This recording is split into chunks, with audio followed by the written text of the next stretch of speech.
පිළිගැනීම වෙන්නේ 16 වෙනිදා හවස. කවුද යන්නේ? ජනාධිපතිතුමා. කොහෙද? යාපනයේ ශ්‍රී නාග විහාරයේද. මොකටද? ඒක එක පැත්තකින් විධිමත් සංචාරයක්, අනිත් පැත්තෙන් මහ ජනතාව එක්කත් සම්බන්ධ වෙන එකක්. ඔන්න ඕක තමයි අපේ කතාවේ මූලිකම රාමුව.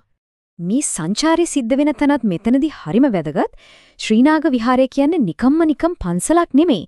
ඒක යාපනයේ තියෙන ප්‍රධාන බෞද්ධ මධ්‍යස්ථානයක්. ඊටත් වඩා විශේෂ දේ තමයි උතුරු පළාතේ ප්‍රධාන සංඝනායක හාමුදුරුවෝ වැඩ ඉන්නෙත් මෙතන. ඉතින් මේ තැනට ලොකු සංකේතාත්මක වටිනාකමක් තියෙනවා. හරි, දැන් අපි කෙලින්ම යමු මේ සංචාරයේ හදවතට. මේ කියන්නේ මේ කතාවේ හරය වෙච්ච ප්‍රධාන හමුවීම් දෙක දිහාට. බලන්න මේ සම්පූර්ණ සංචාරයම අපිට පැහැදිලිවම කොටස් දෙකකට කඩන්න පුළුවන්. පළවෙනි එක තමයි ආගමික නායකයෙක්ව හම්බ වෙන එක. දෙවෙනි එක ඊට හාත්පසින්ම වෙනස්, ඒ කියන්නේ සාමාන්‍ය මිනිස්සු එක්ක කෙලින්ම කතා බහ කරන එක. අපි මේ දෙක ගැන වෙනම ටිකක් බලමු. පළවෙනි හමුව සම්පූර්ණයෙන්ම වගේ විධිමත් එක. ජනාධිපතිතුමා උතුරු පළාතේ ප්‍රධාන සංඝනායක අතිපූජ්‍ය මීගහ ජුඳුරේ සිරිවිමල නායක හාමුදුරුවන්ව බැහැදකිනවා. මේකෙන් පේන්න තියෙන්නේ සම්ප්‍රදායට, ඒ වගේම ස්ථාපිත ආගමික ආයතනවලට දක්වන ගෞරවය සහ පිළිගැනීම. දැන් මෙන්න මේ උපුටා ගැනීම ඇත්තටම හරිම වැදගත්.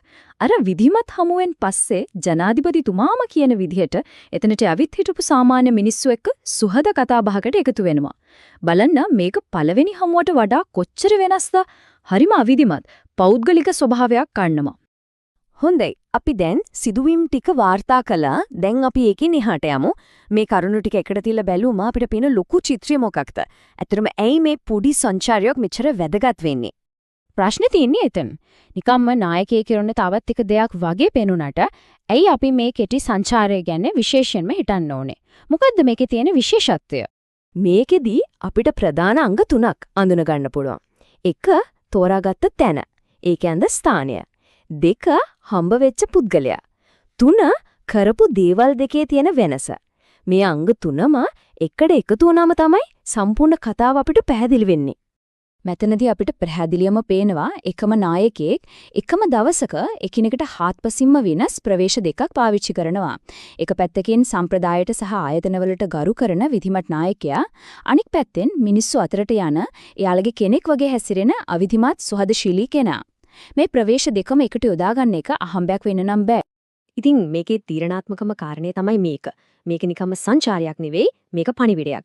ඒ පණිවිඩය තමයි නායකත්වය කියන්නේ එකම වෙලාවේ ආයතනික ව්‍යුහන්ට ගරු කරන ගමන්ම ඒ ව්‍යුහණින් එළියට ගිහින් මිනිස්සුන්ගේ හදවතට කෙලින්ම කතා කරන එක කියන එක.